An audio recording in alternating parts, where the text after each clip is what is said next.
then Prime Minister.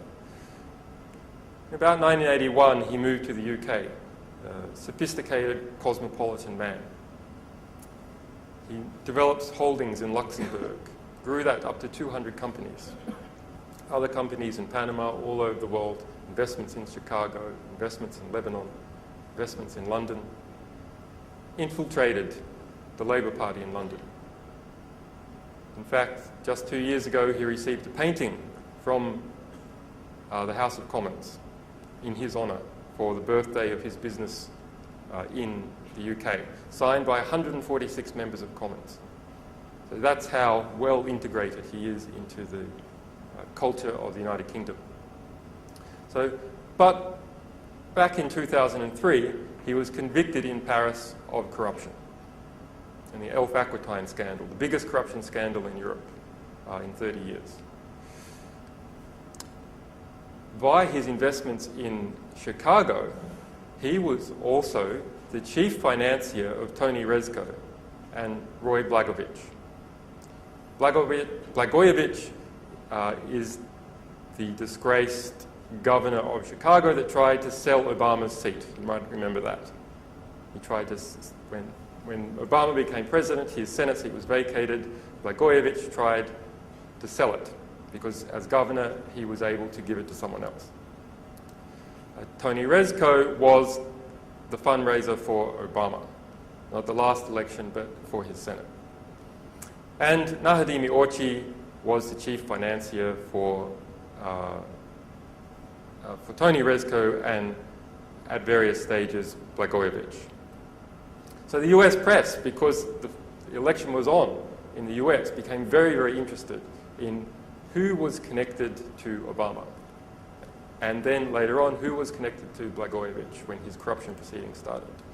So they started Googling, and they Googled the Guardian website.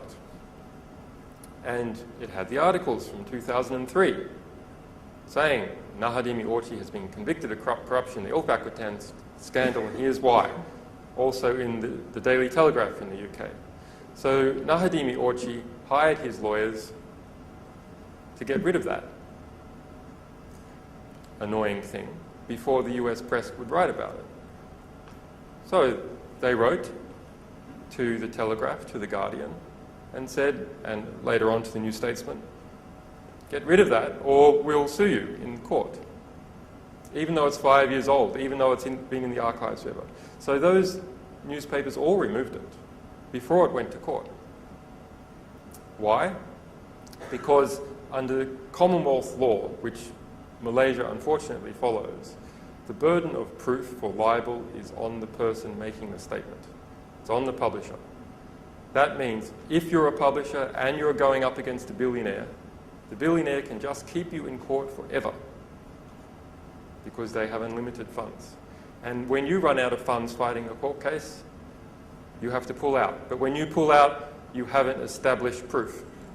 Therefore, you've automatically lost. And then you get all the billionaires' court fees as well. So the Guardian removed it.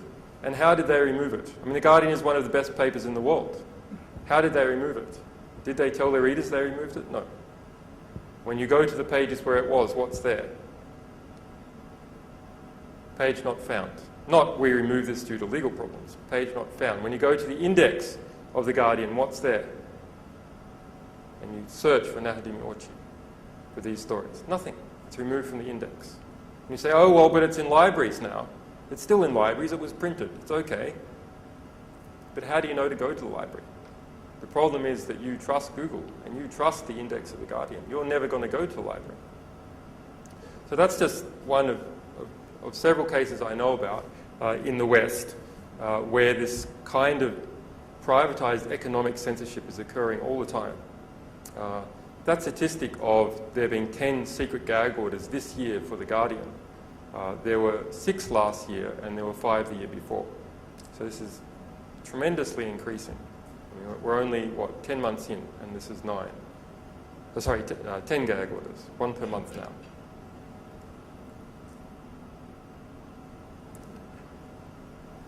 You guys didn't say anything.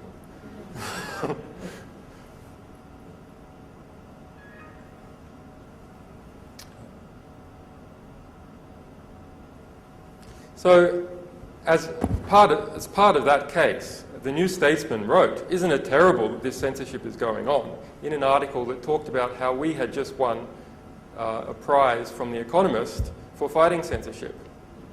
It just mentioned the titles of those censored articles.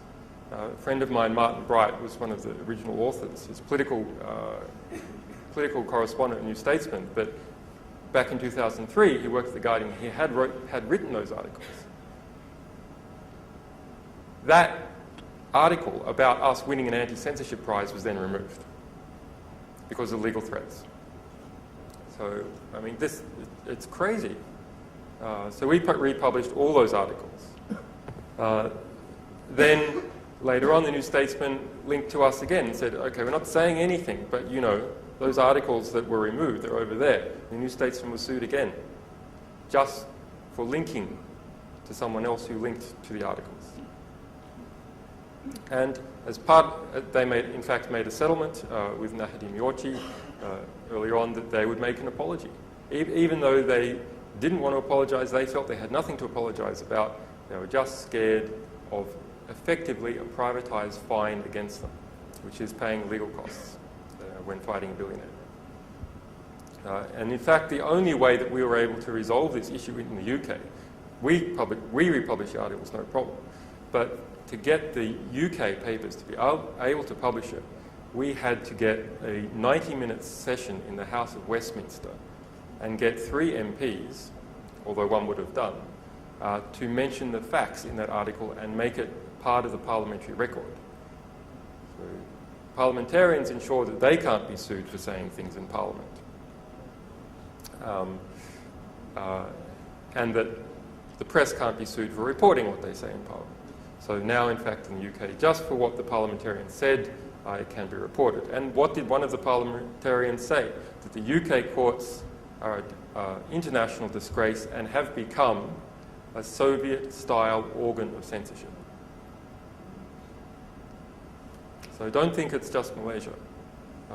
The UK does it all, but in a more sort of sophisticated, below-the-surface way. At least in Malaysia, it's a bit more iron-fisted, so you can hear the fist hitting the table. It's not something that's done under the table with secret gag orders. At least, well, who knows? They're secret, right? Maybe it happens, but I don't know about it. Maybe you're just much more competent with your secret gag orders in the UK. In Malaysia.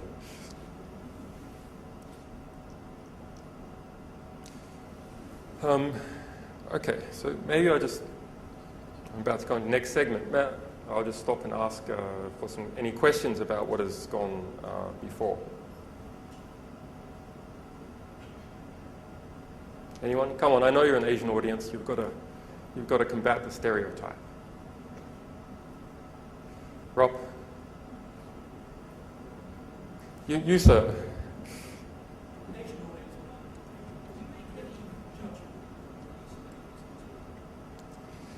Yeah, so we have an editorial criteria, which is the document must be hidden from the public, concealed from the public, or censored from the public, and be of diplomatic, ethical, historical, and there's another thing I've forgotten, significance. And other than that, no, there is no other judgment.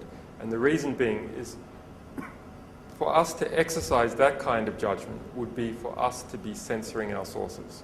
So we don't write, well, we write our articles sometimes, but most of the time we're receiving material from other people. So we are a conduit to enable people to safely communicate to the public. So we have to be very, very careful about exercising personal bias or favoritism or national bias or favoritism over someone who's giving us material, because that would be a form of censorship of their right to communicate in the way that they want to the public. And so, yes, you can make up all sorts of terrible hypotheticals.